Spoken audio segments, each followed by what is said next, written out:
1947-এর 15ই August British শাসন ব্যবস্থা থেকে মুক্তি পায় ভারত। মধ্যরাতে অর্থাৎ রাত 12টায় ঘোষণা করা হয় ভারতবর্ষের স্বাধীনতাকে। সেই স্বাধীনতায় সংবিধানকে আঁকড়ে গত 73 বছর ধরে আমরা ভারতবাসী এগিয়ে গিয়েছি আরও কিছু পথ।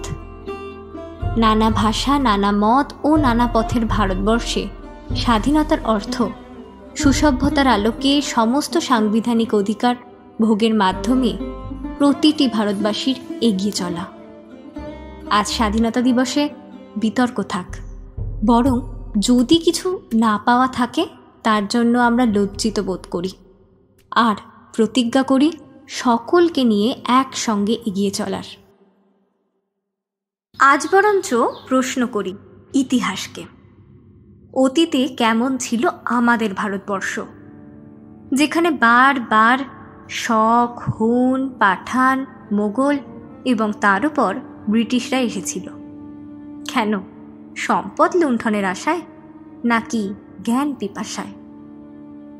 যে পিপাসায় চৈনিক পরিব্রাজক শ্বেত শুভ্র শীতল হিমালয় অতিক্রম করে হিউয়েনসাং এসে পৌঁছেছিলেন নালন্দা বা তক্ষশিলা বিশ্ববিদ্যালয়। নগর পরিকল্পনায় ঋদ্ধ সিন্ধু সভ্যতা, বৌদ্ধ সংস্কৃতির পুঁথি, অজন্তা ইলোরা বা মন্দিরে সংরক্ষিত শিল্পকলা, নাকি চিকিৎসা বিজ্ঞানের জ্ঞান, দর্শন বা সাহিত্য? কিসের টানে ভারতবর্ষ তার অন্তরে বারবার স্থান দিয়েছে বিভিন্ন মানব গোষ্ঠীকে, বিভিন্ন সংস্কৃতিকে, লালন করেছে ও গড়ে তুলেছে এক মিশ্র সংস্কৃতি, যেখানে বহিরাগত বলে কিছুই নেই।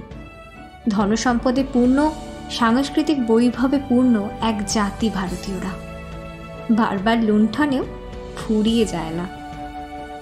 ভারতবর্ষ মুঘল শাসন ব্যবস্থায়, ধনে, সম্পদে, শিক্ষায় ও সংস্কৃতিতে ছিল এক পরিপূর্ণ দেশ, যেখানে অসংখ্য দেশীয় রাজা স্থানীয়ভাবে শাসন করতেন এবং নাগরিক অধিকার, সুখ, সমৃদ্ধি বজায় রাখতেন। মহামতি সম্রাট আকবরের ভারতবর্ষ ছিল ইতিহাস শ্রেষ্ঠ। স্বাধীনতা ছিল তার অবিচ্ছেদ্য অংশ। ব্রিটিশ ইস্ট ইন্ডিয়া কোম্পানি একটি কর্পোরেট বাণিজ্যিক সংস্থা। ব্যক্তিগত কিছু মানুষের লোভ বা ধনী হবার আকাঙ্ক্ষায় বেড়ে ওঠা এক সংস্থা, যা ভারতবর্ষকে সংগঠিতভাবে লুট করে বেড়ে উঠেছিল। কিন্তু রাজতন্ত্রকেন্দ্রিক ব্রিটিশ শাসন ব্যবস্থা যখন অনৈতিক লুটের অর্থে নিজেদের বিশ্বের দরবারে শ্রেষ্ঠ বলে দাবি করে, তখন নিশ্চয়ই স্বাধীনতা শব্দের তাৎপর্য ভারতবাসী অনুধাবন করে। দেশপ্রেমিক বিভিন্ন ব্যক্তিত্ব রাজনৈতিক আন্দোলনের মাধ্যমে ব্রিটিশ রাজের থেকে ভারতবর্ষের স্বাধীনতা ছিনিয়ে আনে। এই স্বাধীনতার আহ্বানকালে প্রায় 565টি দেশীয় রাজা বা প্রিন্সলি স্টেট সম্পূর্ণ স্বাধীনভাবে অংশগ্রহণ করে। এই স্বাধীনতা তাই সার্বিক। এই ভারতবর্ষের প্রতিটি ভারতবাসী তাই ভয়শূন্য চিত্তে মাথা উঁচু করে বাঁচে।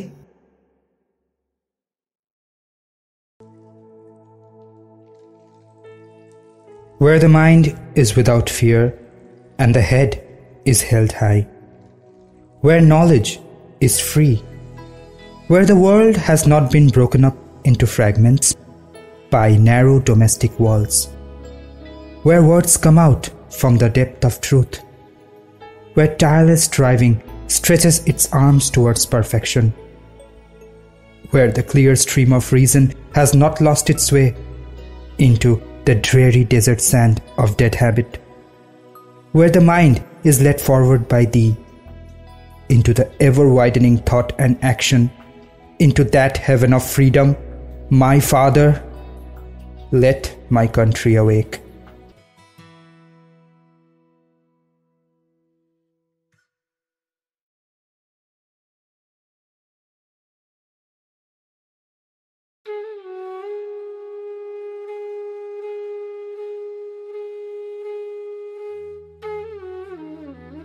চিত্ত যেথা ভয় শূন্য, উচ্চ যেথা শির, জ্ঞানে যেথা মুক্ত, যেথা গৃহের প্রাচীর, আপন প্রাঙ্গণ তলে দিবস সর্বরী, বসুধারে রাখে নাই খণ্ড ক্ষুদ্র করি, যেথা বাক্য হৃদয়ের উৎস মুখ হতে উচ্ছ্বসিয়া উঠে, যেথা নির্বারিত স্রোতে দেশে দেশে দিশে দিশে কর্মধারা ধায়, অজস্র সহস্রবিধ চরিতার্থতায়।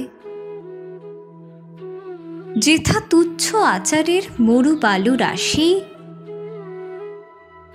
বিচারের স্রোত পথ ফেলে নাই গ্রাসী, পৌরুষেরে করেনি শতধা, নিত্য যেথা তুমি সর্বকর্ম চিন্তা আনন্দের নেতা, নিজ হস্তে নির্দয় আঘাত করিপিত, ভারতের সেই স্বর্গে কর জাগরিত।